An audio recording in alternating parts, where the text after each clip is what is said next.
شہر کوفہ کے ایک چوراہے پر بغداد کا سب سے عظیم مسلم سائنسدان جابر بن حیان کھڑا تھا۔ چاروں طرف لوگوں کی کھچا کھچ بھیڑ لگی تھی۔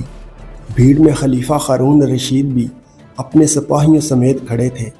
جابر نے مٹی سے 3 چڑیوں کا پتلا تیار کر رکھا تھا اور اس نے پارہ گندک اور کچھ محلول کو ملا کر اس پتلے پر انڈھیل دیا۔ لوگ بڑے تجسس سے دیکھنے لگے کہ اب کیا ہوگا۔ کچھ دیر بعد ان چڑیوں کے پتلوں سے ایک رنگین بخارات اٹھی اور ہوا میں اڑ گئی۔ جابر کا خیال تھا کہ اس کے اس تجربے سے ان چڑیوں میں جان آ جائے گی، لیکن وہ اس دفعہ بھی اپنے تجربے میں ناکام ہو گیا۔ یہ کون سا علم تھا جس کی مدد سے جابر بن حیان اور دوسرے ماہرین مردوں میں جان ڈالنے اور ہمیشہ جوان ہونے کے راز کی تلاش کر رہے تھے؟ اس تلاش میں ان ماہرین نے کن چیزوں کی دریافت کر لی تھی، اور کیا یہ پر اسرار علم سچ میں وجود رکھتا تھا یا محض ایک پاگل پن تھا؟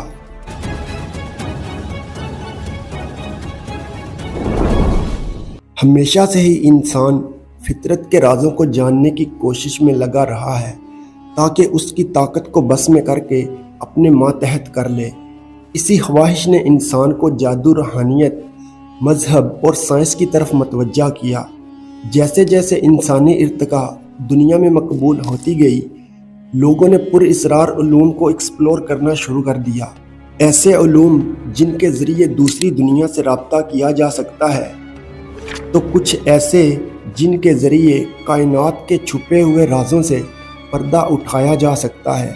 ایسا ہی ایک علم الکیمیا یعنی الکیمی ہے، جس کے بارے میں مانا جاتا ہے کہ اس علم کو سیکھ کر ہم اپنے جسم کو امر بنا سکتے ہیں اور کسی بھی ناممکن کام کو ممکن بنا سکتے ہیں۔ الکیمی کے علم کا مقصد مختلف دھاتوں کو سونے میں بدلنا، بیماریوں سے شفا حاصل کرنے کے لیے جادوئی دوا تیار کرنا اور لا فانی بنانے والے محلول یعنی آب حیات تیار کرنا تھا، جسے الیگزر آف لائف کا نام دیا گیا۔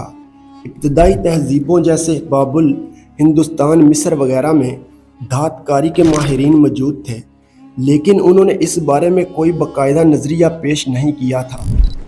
تاریخ میں ارسطو نے سب سے پہلے یہ خیال پیش کیا کہ ہر چیز پانی، ہوا، مٹی اور آگ کے اختلاف سے وجود میں آئی ہے۔ بعد میں سومیری تہذیب کے کیمیا گروں نے یہ فلسفہ پیش کیا کہ ان 4 عناصر کو محسوس تناسب میں ملایا جائے تو وہ ایک جادوئی پتھر کی صورت میں ڈھل سکتا ہے۔ کیمیا گروں نے اس پتھر کو پارس پتھر یعنی دا فلاسفرس اسٹون کا نام دیا ہے۔ سب سے پہلے جادوئی پتھر کے بارے میں تقریباً 3000 سال قبل از مسیح میں لکھا گیا تھا۔ مصر کے مشہور مصنف نے اپنی کتاب سیرو کومیٹا میں اس پتھر کا ذکر کیا ہے، جس میں اس پتھر کی جادوئی طاقت کو بیان کیا گیا ہے، جبکہ اسرائیلی روایتوں میں بتایا گیا ہے کہ دنیا کی ابتدا سے ہی انسان دا فلاسفرس اسٹون کی کھوج میں تھا اور آدم اور حوا کو خدا کی طرف سے اس پتھر کے متعلق بتایا گیا تھا۔ بدھ اور ہندو مت میں اس پتھر کو چنتامنی کے نام سے جانا جاتا ہے۔ بدھ مت کے مطابق یہ پتھر جس انسان کے ہاتھ لگ جائے اسے گوتم بدھ کی طرح آتم گیان مل جاتا ہے، جبکہ ہندو مت میں ایسا مانا جاتا ہے کہ دیوتا شیو کے پاس یہ پتھر تھا۔ اس کے علاوہ جو سانپ سینکڑوں برس کی عمر پاتا ہے، اس کے پاس بھی پارس پتھر موجود ہوتا ہے، جس کی کھوج بڑے بڑے تانترک کرتے آئے ہیں۔ الکیمیا کے ماہرین کا ماننا تھا کہ پارس پتھر کو مخصوص طریقوں سے بنایا جا سکتا ہے، نیز کہ یہ پتھر کسی عام میٹل کو چھو لے تو وہ سونا بن جائے اور کسی بیمار شخص کو چھو لے تو وہ شفا یاب ہو جائے۔ عہد قدیم میں ہندوستان کے مشہور ماہر کیمیا ناگ ارجن کے متعلق کہا جاتا ہے کہ وہ ایک عام میٹل کو سونے میں بدل دیتے تھے اور وہ اس وقت ہندوستان میں الکیمی کے بانی تھے۔ دراصل قدیم دور میں لوگ سونا بنانے کی دوڑ میں اس لیے نہیں لگے تھے کہ وہ قیمتی تھا، بلکہ اس کی وجہ یہ تھی کہ سونا دراصل ایک ایسا مادہ ہے جس میں قدرت کے تمام عناصر کا پرفیکٹ بیلنس موجود ہوتا ہے، جس کے ذریعے بڑے بڑے کرشمے کرنا ممکن ہے۔ ویسے تو الکیمی کا موضوع ہمیشہ سے ہی راز ہے، اس علم کو پرانی کتابوں اور پتھروں میں بند کر دیا گیا ہے، لیکن الکیمی صرف عام دھات کو سونے میں بدل دینے کا نام نہیں تھا، بلکہ الکیمی اس سے کہیں زیادہ تھی۔ الکیمی کا علم حضرت عیسیٰ علیہ السلام کے زمانے میں خوب زوروں پر تھا۔ دراصل عیسیٰ علیہ السلام اللہ کے حکم سے مردوں کو زندہ کر دیا کرتے تھے، پیدائشی اندھوں کو اللہ کے حکم سے بینائی عطا کرتے تھے اور کوڑ میں مبتلا مریض کو ٹھیک کر دیا کرتے۔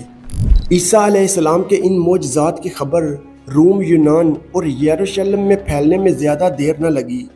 ان تمام معجزات کو جاننے کے فوراً بعد ہی ان علاقوں کے ماہرین اس کھوج میں لگ گئے کہ مسیح ناصری نے یہ کرشمہ آخر کیسے کیا ہے۔ دراصل یہ لوگ عیسیٰ علیہ السلام کے معجزات کے انکاری تھے اور ان کا ماننا تھا یہ کوئی جادو یا کوئی ایسا علم ہے جس کے ذریعے عیسیٰ علیہ السلام یہ سب کام کرتے ہیں۔ لہٰذا اس علم کو سیکھنے کے لیے یہ لوگ سر توڑ کوششیں کرنے لگے۔ اس علم کو الکیمی کا نام دیا گیا تھا۔ شروعات سے ہی ان کا مقصد ایک ایسی دوا کو حاصل کرنا تھا جسے استعمال کر کے ہر بیماری سے شفا حاصل کی جا سکے۔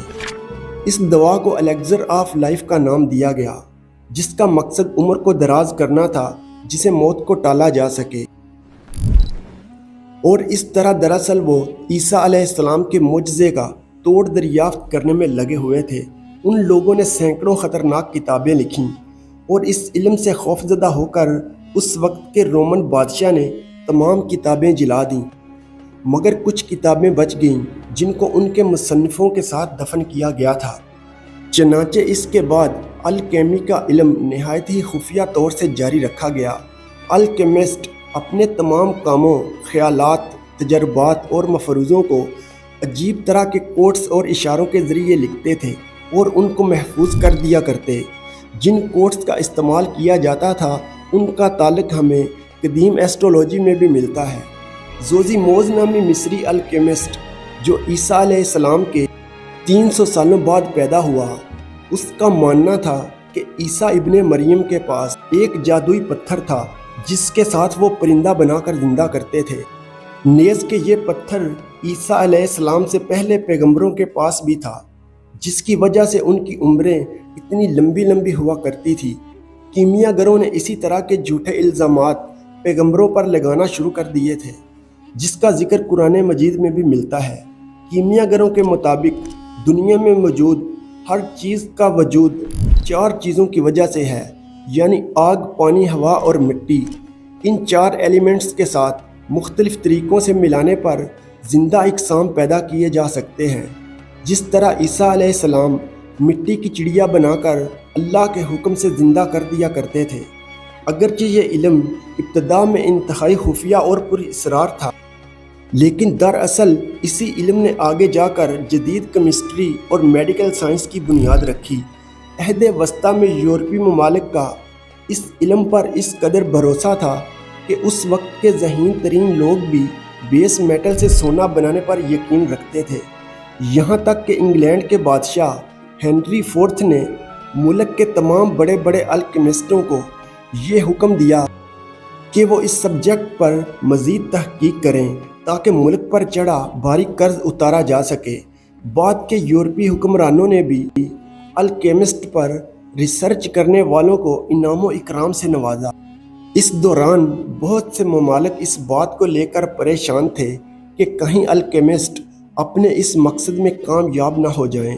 اس طرح دوسری صدی عیسوی میں چین نے الکیمی کی مدد سے سونا بنانے کو غیر قانونی قرار دیا اور الکیمی پر تحقیق کرنے والے لوگوں کو موت کی سزا کا اعلان کیا گیا۔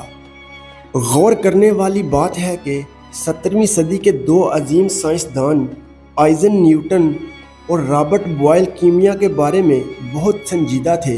نیوٹن نے اپنی سیکرٹ ڈائری میں پارس پتھر کے متعلق بہت کچھ لکھا تھا اور الکیمی کے مطابق بے شمار راز سے پردہ اٹھایا تھا، لیکن اپنی زندگی کے آخری دور میں انہیں محسوس ہوا کہ ان کی تحقیق غلط ہاتھوں میں لگ سکتی ہے، اس لیے انہوں نے اپنی سیکرٹ ڈائری کو جلا دیا تھا۔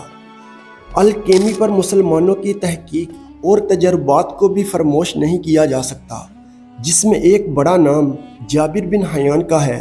جنہوں نے یونانی اور مصری الکیمی کی کتابوں کا عربی میں ترجمہ کیا اور الکیمی پر لاتعداد تجربات کیے، جس سے جدید کیمسٹری کی بنیاد پڑی۔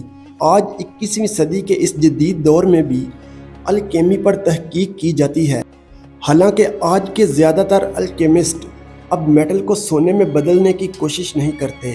ان کے اس صدیوں پرانے خواب نے شاید کبھی کا دم توڑ دیا ہے۔ آج کے الکیمسٹ ہیلنگ ریمیڈی کھوجنے کی کوشش میں جٹے ہیں۔ وہ ایک ایسی دوا بنانا چاہتے ہیں جو انسان کو ہر بیماری سے آزاد کر دے، جو انسان کو ہمیشہ کے لیے جوان بنائے رکھے۔ الکیمی کی ایک میڈیکل شاخ آج بھی ہمارے درمیان موجود ہے اور اسے اس جدید دور میں بھی بہت سے لوگ استعمال کرتے ہیں، جسے ہومیوپیتھی کہتے ہیں۔ ویسے تو ہومیوپیتھی کو بھی الکیمی کی طرح سیڈو سائنس مانا جاتا ہے اور میڈیکل سائنس نہیں مانتی کہ اس میں کوئی سچ ہے، لیکن اس کے برعکس لاکھوں لوگوں کا دعویٰ ہے کہ وہ اس سے ٹھیک ہوئے ہیں۔ آج کے سائنسدان الکیمسٹ کے ماہرین کو گمراہ اور دقیانوس خیال کے لوگ قرار دیتے ہیں، جنہوں نے ایک ایسا میٹل کھوجنے کا ناممکن خواب دیکھا تھا جو بیس میٹل کو سونے میں بدل سکتا تھا۔ لیکن سائنٹسٹ یہ بھی مانتے ہیں کہ بہت ساری سائنسی دریافت الکیمسٹ کی انہی بے تکی کوششوں سے ہو پائی۔ ہمارا علم آج بھی مختلف طریقوں سے بڑھ رہا ہے۔ ایٹم کی دریافت کے بعد ٹرانسمیٹیوشن اور ریڈیو ایکٹیویٹی پر کھوج نئی تحقیق کے دروازے کھول رہے ہیں، تو ایسا ممکن ہے مستقبل میں بھی ہمارے پاس الکیمی کے متعلق مزید علوم موجود ہوں۔